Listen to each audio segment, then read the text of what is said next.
According to a research by Gala, 70% in the variance of employee engagement is directly tied to your managers. What that means is that it's not paychecks, it's not policies, it's not perks, but it's the leader's behavior that ultimately determines whether your employees are engaged or not. The sad part is most managers end up behaving in a manner that unintentionally or intentionally kills the engagement of their teams, resulting into low net promoter scores, high turnover, toxic cultures, and productivity and performance is undermined in the organization. Leadership behaviors that sabotage and kill the productivity and engagement levels of your teams. One is neglecting recognition and feedback. At the heart of every employee is the need to feel seen, valued, and affirmed. When a manager is able to recognize and meet these emotional needs of the team, the employee develop a sense of belonging and significance. This sense of belonging makes them to take ownership of their tasks. They end up going the extra mile in accomplishing their tasks. Also, this sense of belonging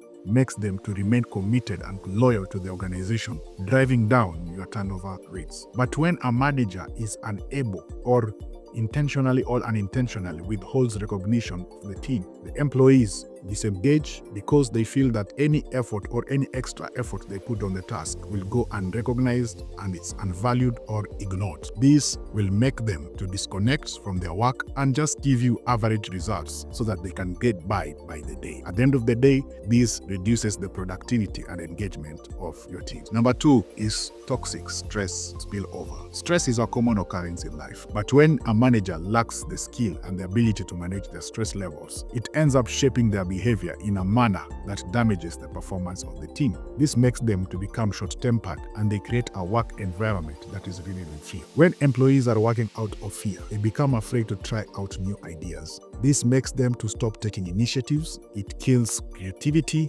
and also it kills their innovation. Over time, the work environment becomes toxic, making the employees disengage and look for healthier work environments to work in. This drives up your replacement costs and your turnover rates. Is leading with bias or favoritism. At the heart of every person is the sudden pull towards those people who are like them. This is called the similarity bias. It's an unconscious pull that is deeply rooted on the human need for safety and belonging. This manifests in leaders when they begin to show more trust, or give more opportunities and more attention to those people whom they click with.